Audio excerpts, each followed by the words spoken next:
Hello everyone, welcome to Sanmarga classes.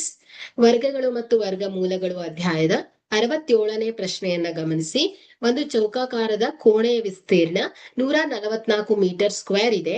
ಅಂಚಿನ ಉದ್ದ 0.5 metre ಇರುವ ಚೌಕಾಕಾರದ ಟೈಲ್ಸ್ ಗಳನ್ನು ಪೂರ್ಣವಾಗಿ ನೆಲಕ್ಕೆ ಹಾಕಬೇಕಿದೆ. ಸೊ ನೆಲಕ್ಕೆ ಹಾಕುವ ಟೈಲ್ಸ್ ಗಳ ಸಂಖ್ಯೆಯನ್ನ ಕಂಡುಹಿಡಿಯಿರಿ. ಸೊ ಇಲ್ಲಿ ಚೌಕಾಕಾರದ ಕೋಣೆಯ ವಿಸ್ತೀರ್ಣವನ್ನ ಕೊಟ್ಟಿದ್ದಾರೆ ಅಲ್ವಾ. ಸೊ ಚೌಕಾಕಾರದ ಕೋಣೆಯ ವಿಸ್ತೀರ್ಣ ಎಷ್ಟಿದೆ? 144 ಮೀಟರ್ ಸ್ಕ್ವೇರ್ ಇದೆ. ಸೊ ಟೈಲ್ಸ್ ನ ಅಂಚಿನ ಉದ್ದವನ್ನ ಕೊಟ್ಟಿದ್ದಾರೆ. ಸೊ ಚೌಕಾಕಾರವಾಗಿದೆ, ಸೊ ಇದರ ಉದ್ದ.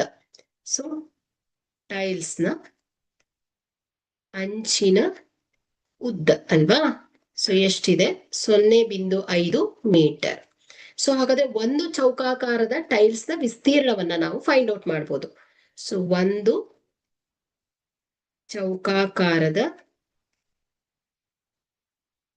ಟೈಲ್ಸ್ ನ ವಿಸ್ತೀರ್ಣ ಇಸ್ ಈಕ್ವಲ್ ಟು ಏನ್ ಹೇಳಿ? A square. ಸೊ ಇಲ್ಲಿ ಎ ಏನ್ ಹೇಳಿ? ಅಂಚಿನ ಉದ್ದ 5 square, 0.5 whole square is equal to ಎಷ್ಟು? 0.25 ಮೀಟರ್ ಸ್ಕ್ವೇರ್ ಆಯ್ತು. ಸೊ ಈಗ ಪೂರ್ಣವಾಗಿ ನೆಲಕ್ಕೆ ಹಾಕಲು ಬೇಕಾಗುವಂತ ಟೈಲ್ಸ್ ಗಳ ಸಂಖ್ಯೆ, ಆ ಚೌಕಾಕಾರದ ಕೋಣೆಗೆ ನಾವು ಎಷ್ಟು ಟೈಲ್ಸ್ ಗಳನ್ನ ಹಾಕ್ಬೋದು ಅನ್ನೋದನ್ನ ಫೈಂಡ್ ಔಟ್ ಮಾಡಬೇಕು. ಸೊ ಪೂರ್ಣವಾಗಿ ನೆಲಕ್ಕೆ ಹಾಕಲು ಬೇಕಾದ ಟೈಲ್ಸ್ ಗಳ ಸಂಖ್ಯೆ ಇಸ್ ಈಕ್ವಲ್ ಟು ಏನ್ ಹೇಳಿ? ಕೋಣೆಯ ವಿಸ್ತೀರ್ಣ ಡಿವೈಡೆಡ್ ಬೈ ಏನ್ ಮಾಡ್ಬೇಕಾಗತ್ತೆ? ಒಂದು ಟೈಲ್ಸ್ ನ ವಿಸ್ತೀರ್ಣ ಅಲ್ವಾ. ಸೊ ಒಂದು ಟೈಲ್ಸ್ ನ ವಿಸ್ತೀರ್ಣ ಮಾಡ್ಬೇಕಾಗತ್ತೆ. ಸೊ ಕೋಣೆಯ ವಿಸ್ತೀರ್ಣ ಎಷ್ಟಿದೆ? 144 ಮೀಟರ್ ಸ್ಕ್ವೇರ್ ಡಿವೈಡೆಡ್ ಬೈ ಒಂದು ಟೈಲ್ಸ್ ನ ವಿಸ್ತೀರ್ಣ 0.25. ಸೊ ಇದನ್ನ ಸಾಲ್ವ್ ಮಾಡಿದ್ರೆ 576 ಬರುತ್ತೆ.